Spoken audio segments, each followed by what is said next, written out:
안녕하세요. 제 이름은 최태윤입니다. 저는 작가이자 교육자, 활동가로 활동하고 있습니다. 저는 지금 국립현대미술관 서울관에 있는 한 갤러리에서 촬영을 하고 있고요. 저는 머리 색깔은 검정색, 그리고 키는 한 170cm 정도 되는 남성입니다. 저는 지난 몇 년간 장애인 예술가의 협업자이자 장애인 예술가 가족의 친구로서 몇 가지 활동들을 진행하고 있었고요. 오늘 이 시간에는 5년 후 장애예술이라는 주제로 발표를 하고 싶습니다. 지난 몇 년간 대한민국에 있는 많은 예술기관, 특히 미술관 이런 데서는 접근성, 포용성, 그런 다양성에 굉장히 많은 투자를 했습니다. 그리고 이것은 대한민국뿐만 아니라 해외에서도 같이 일어나고 있는 그런 흐름이고요. 저는 장애인 예술가의 협업자이자 친구로서 이런 많은 관심과 이런 도움에 굉장히 놀랍고 감사한 느낌을 받기도 합니다. 예를 들어 지난 10년 정도 알고 지냈던 한 장애인 예술가가 처음 만났을 때는 학생이었는데 이제 그 후에 첫 개인전을 하고 자신의 이름으로 지원을 한 그런 기금 사업에 성공을 해서 프로젝트를 하고 자신의 그 작업 세계가 널리 알려지는 것을 보면서 정말 뿌듯하고 짜릿하다고 생각합니다. 그리고 수도권의 미술관의 물리적인 접근성이라든지 장애인 인식과 공연 예술 관람의 접근성 이런 것들은 많이 나아지고 있다고 판단합니다. 이 시점에서 저는 지난 10년 정도 진행했던 프로젝트 중에 몇 가지를 소개해드리고 이것이 앞으로 5년, 10년, 20년을 생각하는데 어떠한 바탕이 될 수 있을지 이야기를 해보고 싶습니다. 저는 2015년에서 16년에 불확실한 학교라는 프로젝트를 서울 미디어시티 비엔날레의 일부로 진행했습니다. 당시 그 생각은 비엔날레라는 그런 특수한 상황이 굉장히 많은 예술가와 기획자들이 한 곳에 모이고 다시 흩어지는 그런 특수한 상황이었는데 그것을 학교의 커리큘럼으로서 생각을 해보자는 것이었어요. 그리고 그 학교의 학생이 장애인 예술가와 그 가족이라고 저는 생각을 했습니다. 그래서 저희는 한 3개월에 걸쳐서 굉장히 많은 그 프로그램과 협업과 전시를 만드는 것을 진행했고요. 그 과정에서 작가님들이 직접 창작을 하고 새로운 기술을 배울 수 있고 코딩이라든지 글쓰기라든지 이런 것들도 배울 수 있는 그런 프로그램도 진행을 했습니다. 이를 통해서 되게 다양한 장애인 예술가와 가족들을 만날 수 있었고요. 그분들의 활동을 멀리서 지켜보고 계속 그 관계를 이어가는 것에서 큰 그런 가치를 저는 찾았다고 생각합니다. 그 후에 저는 주로 미국을 기반으로 활동을 했었는데요. 2016년에서 19년 사이에 분산된 돌봄의 웹이라는 참여 퍼포먼스를 진행했어요. 이때는 인터넷이라는 구조가 굉장히 중앙화되고 또 대기업이라든지 이런 어떤 객체들에 의해서 이런 제어되는 이 현재 상황에 좀 대안으로서 그런 분산된 웹을 만들 수 있을까라는 질문에서 시작이 되었고요. 이때는 사실 코드나 인터넷 프로토콜이 굉장히 딱딱하고 기술적인 것인데 이것을 또 기술적인 언어나 그런 플랫폼으로서 이야기하는 것이 아니고 저는 신체, 그리고 소리, 그리고 동작 이런 굉장히 인간적인 그런 매체를 통해서 이야기하고 싶었습니다. 그러다 보니 그 인터넷이 장애인과 어떻게 보면은 접근성을 필요로 하는 사람들에게 굉장히 불친절한 공간이라는 것을 알게 되기도 했어요. 그래서 그런 접근성이 뛰어나고 좀 더 돌봄을 중심으로 하는 인터넷이 어떤 것일까라는 질문을 했었고 그러다 보니 실과 이런 사람들이 직접 만질 수 있는 촉감적인 것을 활용한 퍼포먼스를 통해서 인터넷의 구조와 그 대안에 대해서 생각을 하게 되었어요. 이걸 하면서 현지에 있는 장애인 안무가들, 예술가들과 협업을 하게 되었었고 2019년에 뉴욕에 있는 휘트니 미술관에서 했던 퍼포먼스 경우에는 그 미술관의 교육팀이 굉장히 중요한 역할을 했어요. 그리고 거기서 이 프로그램을 담당했던 분이 장애인이시고 그 지역에 있는 장애인 관객들과 굉장히 오래되고 깊은 그런 신뢰 관계가 있었다는 것이 이 작업을 성공적으로 하게 하는데 저는 큰 역할을 했다고 생각합니다. 그래서 청각장애인, 시각장애인, 지체장애인, 발달장애인 여러 가지 장애 유형이 있으신 분들이 다른 감각으로 경험할 수 있는 퍼포먼스를 진행했습니다. 지난 몇 년간은 서울을 기반으로 활동을 했었는데요. 새로운 태양들, 배움 생태계라는 프로젝트를 진행했습니다. 이것은 미술, 특히는 현대미술과 사회 이슈에 접점에 관심이 있는 여러 사람들을 대상으로 한 것인데요. 여기서는 오늘 이 자리를 같이 하는 김환 작가도 함께 참여를 했습니다. 그래서 작가들의 발표를 듣고 이런 커뮤니티가 서로 공통의 배움을 할 수 있는 그런 과정을 중요하게 생각했는데요. 저는 이 작업을 하면서 되게 다른 이슈를 가지고 오는 작가님들이 굳이 자신의 정체성으로서 큐레이팅 되지 않는 상황을 만드는데 굉장히 집중을 했어요. 그래서 김환 작가도 참여를 했지만 그는 이 8명의 다른 작가들과 함께 자신의 작품 세계와 그 관계들로서 섭외를 한 것이지 그 장애 유형이라든지 뭔가 그런 정체성을 중심으로 이야기가 만들어지는 것을 피하고 싶었습니다. 그리고 이 프로그램이 진행된 공간은 포에버 갤러리라는 곳인데요. 그 종로구 행처운동에 있는 작은 갤러리로서 제가 작년에 설립한 것인데요. 이 공간을 찾을 때도 사실 김환 작가의 그 영향이 굉장히 컸어요. 김환 작가가 자신의 전시를 하려고 하는데 실제로 서울에서 자기가 들어갈 수 있고 활동을 편하게 할 수 있는 갤러리나 대안 공간이 거의 없다는 것에 대해서 저한테 이야기를 했어요. 물론 이렇게 큰 미술관이나 국공립 기관에는 접근성이 좋지만 젊은 작가가 자신이 기획한 작은 전시를 하고 싶을 때 활용할 수 있는 공간이 굉장히 적다는 거, 그리고 서울에 굉장히 다양한 그런 대안 공간과 좀 실험적인 공간들이 있지만 그것은 대부분 2층이나 지하에 있다는 거. 그래서 저희는 1층의 공간을 찾는 데 굉장히 집중을 했고 계속 그 물리적인 접근성 뿐만 아니라 프로그램적으로도 그런 접근성을 계속 실험하고 있습니다. 그래서 이런 맥락으로 저는 5년 후를 생각하게 되었는데요. 특히 지난 5년간 너무 큰 변화들이 있었고 장애예술에 대한 그런 관심이 굉장히 이렇게 뜨거워진 이 상황에서 현재 시점에서 5년 후 그리고 더 먼 미래까지 생각을 하려면 어떤 질문들을 해야 될까 오늘 함께 이야기를 해보고 싶습니다. 현재 상황을 다시 한번 짚어보면은 모두 혹은 참여, 이런 포용, 이런 슬로건을 앞세운 미술관과 극장, 이런 프로그램들이 굉장히 많이 보이죠. 그리고 그런 작가들이 참여하는 해외 교류 프로그램이라든지 기관의 그 정책이 바뀌는 것까지도 진짜 우리는 목격을 하고 있습니다. 그리고 저는 머지않아 아직까지 접근성이 부족한 대학이라든지 미술 교육 시스템도 그런 것이 접근성이 나아질 것이라고 생각을 합니다.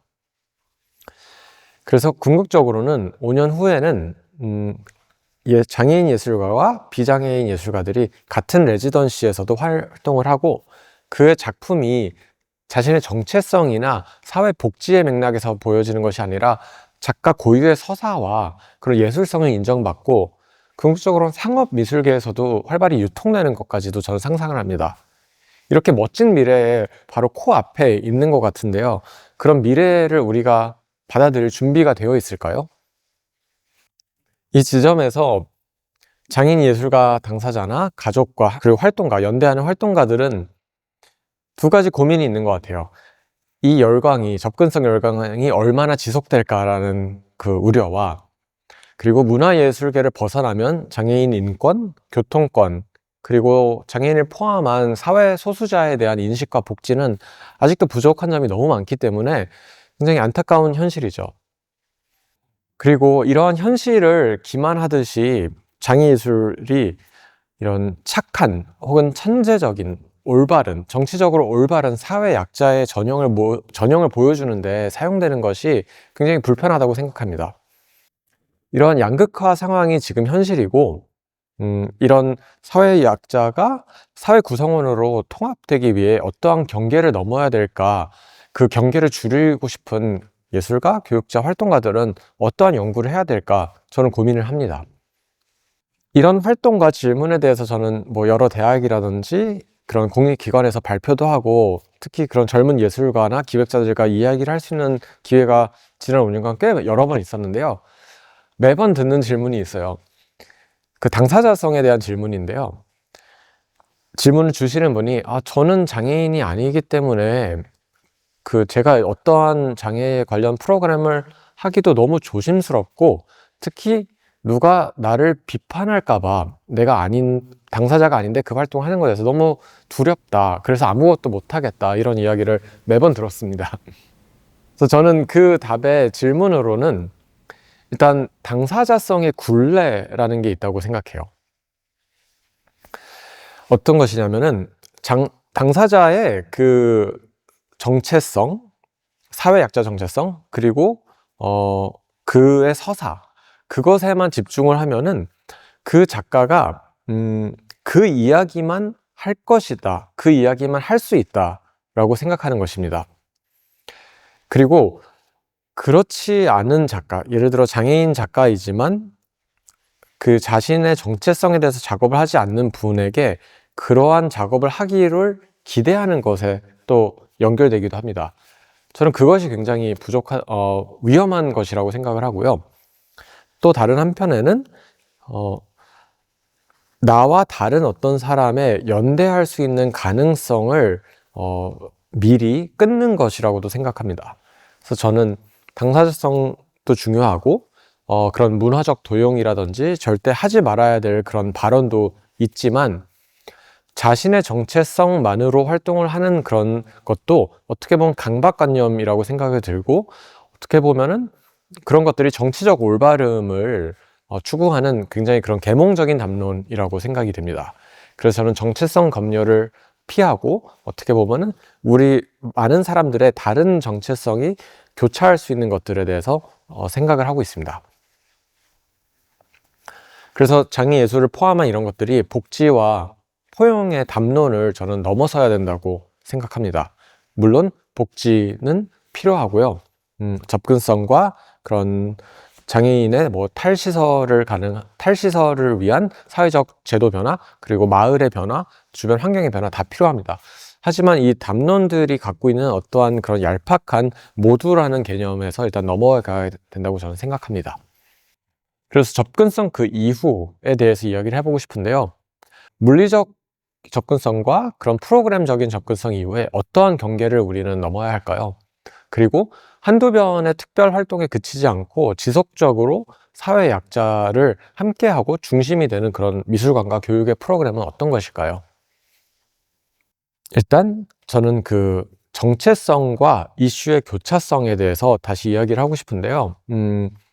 내가 경험하지 않은 것들을 이야기할 수 있고, 다른 사람의 이야기도 나의 이야기처럼 공감할 수 있고, 어떻게 보면은 그 이야기들과 경험이 만나는 지점을 좀 더 세심하게 바라보는 거, 저는 그것이 교차성이라고 생각합니다. 구체적인 예로는 장애인 예술가, 그리고 장애인 관객, 가족, 활동 보조인, 큐레이터, 비장애인 큐레이터, 비장애인 작가, 이런 구성원들이 중심이 되어 그런 미술관과 미술 시스템을 활용하는 사람들의 그 구성원의 그 접점, 어떻게 보면 그 공통점들을 다시 확장하고 좀 더 그 경계를 흐리는 작업을 저는 하고 싶습니다. 그렇게 되면 관객의 변화와 함께 담론의 흐름도 바뀔 것이고, 미술관의 물리적 형태와 함께 그런 사회적 역할도 좀 더 변할 것이라고 생각합니다. 그 다음 단계는 저는 식민지와 근대적인 그 미술관 프로토콜에 대한 도전이라고 생각을 하는데요. 물론 이 이야기는 유럽이라든지 미국에 있는 그런 역사적으로 식민지적인 팽창과 약탈을 기반으로 한 그런 미술관에서의 식민지성과 대한민국에서 있는 미술관의 식민지성은 좀 다르다고 생각합니다.